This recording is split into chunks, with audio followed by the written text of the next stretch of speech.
Muito bem. Nós sabemos que na história da nossa vida, muitas vezes Deus nos traz alguma revelação a longo prazo. Alguma coisa que vai acontecer tantos anos depois. Eu já tive tantas experiências assim tão lindas em minha vida, de Deus poder falar de coisas que haveriam de acontecer muitos anos depois. Como a primeira vez que eu fui a Israel, o nosso batismo, meu e do Paulo, ali no Rio Jordão, em 1975. 9 anos antes, Deus havia nos falado sobre isso. Deus havia nos dito que estava preparando um lugar especial, uma bênção especial que teríamos juntos, ali em Israel. Foi algo tão tremendo. E eu sei que na sua vida também, Deus já trouxe revelações que ainda não se cumpriram. Algumas coisas que ainda estão se cumprindo ou vão se cumprir em nossas vidas. O apóstolo Paulo, ele desejou muito ir a Roma. Ele sabia que Deus tinha um plano, Deus tinha um propósito, algo muito especial para acontecer em Roma.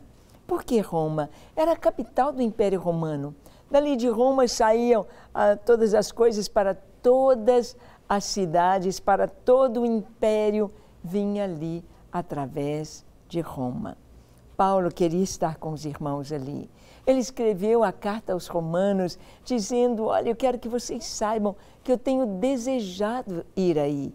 Eu tenho desejado estar com vocês para dividir algum dom espiritual, receber de vocês também conforto e dons e juntos nos animarmos e compartilharmos a fé. Finalmente, esse dia chegou. Em Atos capítulo 28, o último capítulo da Bíblia, do livro de Atos 28. Nós vamos ler do verso 16 ao 22. Diz assim: Uma vez em Roma, foi permitido a Paulo morar por sua conta, tendo em sua companhia o soldado que o guardava. 3 dias depois, ele convocou os principais dos judeus e, quando se reuniram, lhes disse: Varões e irmãos, nada havendo feito contra o povo ou contra os costumes paternos, contudo vim preso desde Jerusalém, entregue nas mãos dos romanos, os quais, havendo-me interrogado, quiseram soltar-me sob a preliminar de não haver em mim nenhum crime passível de morte. Paulo, então, está ali em Roma e, como o crime dele não era alguma coisa contra Roma, não era um crime, não era ele um criminoso, um facínora, uma pessoa indesejável à sociedade, mas o crime de Paulo era alguma coisa relacionada à religião, relacionada aos judeus e aos costumes judaicos. Então, a prisão de Paulo foi mais frouxa. Ele pôde ter a prisão domiciliar. Ele pôde estar em casa, prisioneiro, mas morando numa casa alugada. E o texto nos diz que Paulo tinha com ele, na sua companhia, um soldado romano que o guardava. É claro que Paulo aproveitou para falar para cada soldado que ficava na sua companhia. Paulo aproveitava para falar de Jesus, para trazer a mensagem maravilhosa do Evangelho. E Paulo ali estava naquela casa, junto com um soldado que o guardava, não sei se acorrentado, mas havia um soldado ali ao seu lado, 24 horas. Claro que eles deveriam se revezar nesta guarda, porque Paulo era um prisioneiro. Mas ele chegara em Roma. Vimos que Paulo ficou 2 anos preso em Cesareia. Então já são quase 3 anos que Paulo está nas mãos dos romanos, entregue pelo seu povo. E 3 dias depois que ele chegou a Roma, ele então convoca os principais dos judeus. Ele convoca, ele manda um recado nas sinagogas para que venham ao seu encontro e que ele lhes quer falar. E Paulo então vai ao encontro dos judeus e diz, olha, varões e irmãos, eu não fiz nada contra o povo ou contra os nossos costumes, mas eu vim preso desde Jerusalém. Estou sob a guarda romana, mas eles me interrogaram e não acharam em mim nenhum crime passível de morte. E ali estava Paulo sendo ouvido por aqueles irmãos entre aspas, né, pelos judeus que moravam em Roma. E o texto diz, Paulo continuando, diante da oposição dos judeus, senti-me compelido a apelar para César, não tendo eu, porém, nada de que acusar a minha nação. Foi por isso que vos chamei para vos ver e falar, porque é pela esperança de Israel que estou preso com esta cadeia.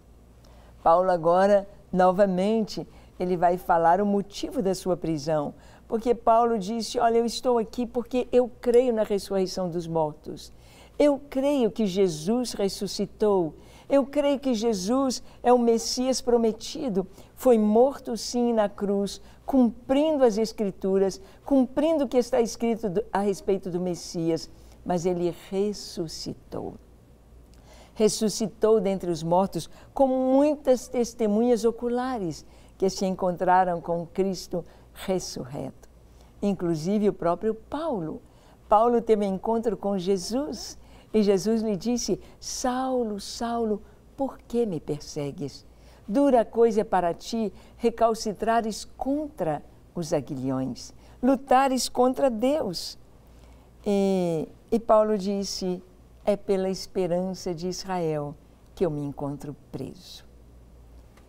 Bem, nós sabemos que há muitos irmãos nossos hoje que estão presos na Coreia do Norte, na China, em nações islâmicas, na Índia.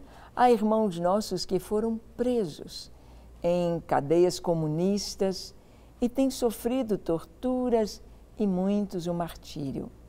Por quê? Porque creem na esperança de Israel.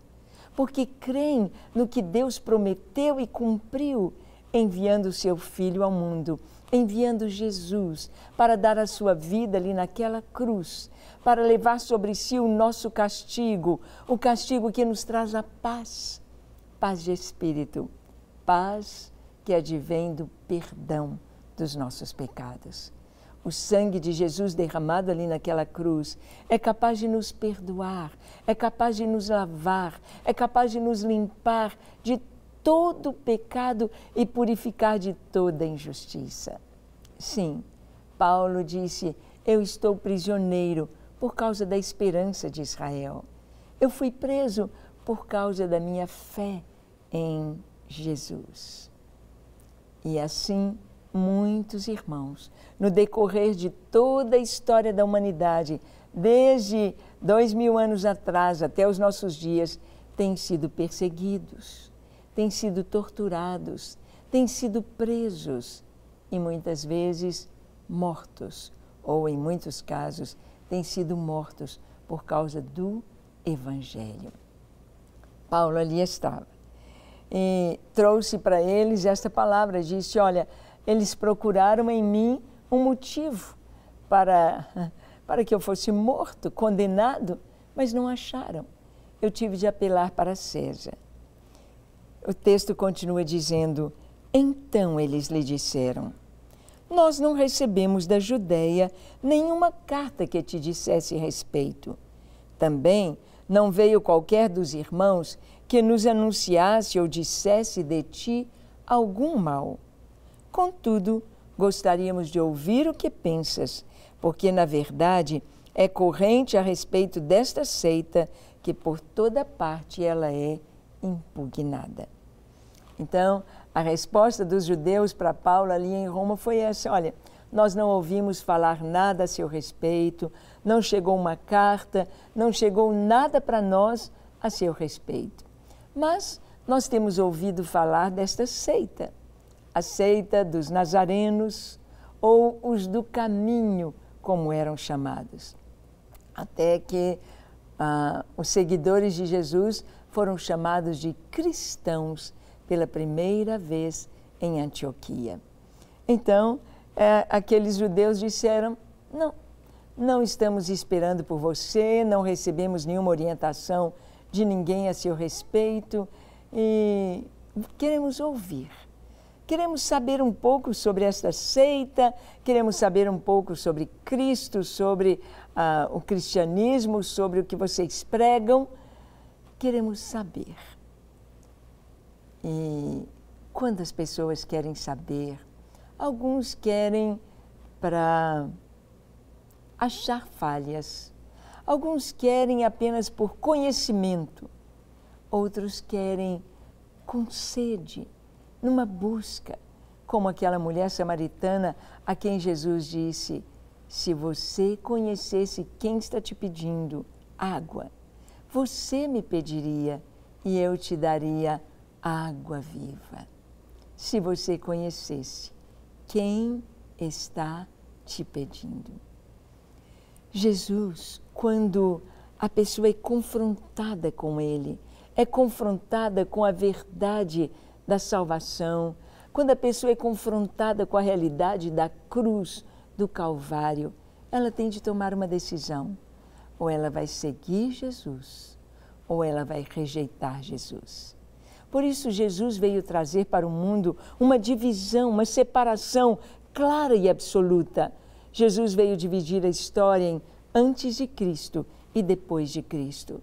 Jesus veio dividir a humanidade entre os que creem e recebem o perdão e a salvação, e os que não creem e permanecem na condenação. Porque isso estava ali na cruz. Jesus, quando foi crucificado, ele podia muito bem ter sido crucificado sozinho, apenas o rei dos judeus. Mas havia 2 malfeitores, 2 ladrões, um crucificado à direita, outro à esquerda de Jesus. Não podia ter sido diferente? Não podia ter sido um malfeitor, o outro, e Jesus o terceiro? Por que exatamente no meio? Por que Jesus ficou entre 2 cruzes? O que estes 2 malfeitores simbolizariam como uma mensagem para o mundo? Simbolizam exatamente toda a humanidade. Todos pecaram, todos falharam, todos são dignos de condenação e da cruz. Mas aquele da direita se arrepende, clama pelo perdão de Jesus e recebe o perdão e a salvação. E o outro continua blasfemando, continua zombando, apesar de estar condenado. E foi condenado. Assim Jesus dividiu a humanidade. Os judeus queriam saber um pouco sobre Cristo e Paulo vai lhes falar. E nós vamos ver que vai acontecer esta divisão. Os que creem e recebem, os que não creem e permanecem condenados. E você? Você já creu? Você crê em Jesus como Filho de Deus? Você crê em Jesus como Senhor de toda a humanidade e Salvador, único Salvador? Então, vamos orar. Feche os seus olhos, curve a sua fronte, se for possível, se ajoelhe, aí mesmo onde você está. E ore comigo, dizendo assim, Senhor, eis-me aqui em Tua presença. Eu abro o meu coração e Te recebo como meu Senhor, como meu Deus, como meu Salvador. Eu me entrego a Ti, hoje e para sempre. Entra na minha vida, Senhor. Perdoa-me, lava-me, dá-me um coração puro na Tua presença e enche-me do Teu Espírito Santo. Eu me entrego a Ti, com tudo que sou, com tudo que tenho, com a minha casa, com a minha família, com todos os meus dons, meus talentos. Eu me entrego a Ti, para Te amar, Te servir e Te adorar enquanto eu viver. Recebe a minha vida, Senhor. Eu me entrego a Ti, hoje e para sempre. Pai, aquelas pessoas que nos assistem e precisam de paz, precisam de alegria, precisam de salvação, precisam de libertação, precisam de suprimento material, físico, cura. Estende a tua mão agora e toca em cada um. Cura os enfermos, liberta os cativos, supre os necessitados e abençoa cada lar com a tua doce presença e com o teu amor. No nome de Jesus. Amém. Amém e amém. Graças a Deus. É isso aí. Fique firme com Jesus. Leia a sua palavra, ore diariamente e deixe Deus te usar, conhecendo cada vez mais a Cristo Jesus como Senhor da sua vida. Para receber todas as novidades do canal, inscreva-se e, se curtir o vídeo, clique em gostei. Aproveite para acompanhar a Rede Super nas redes sociais.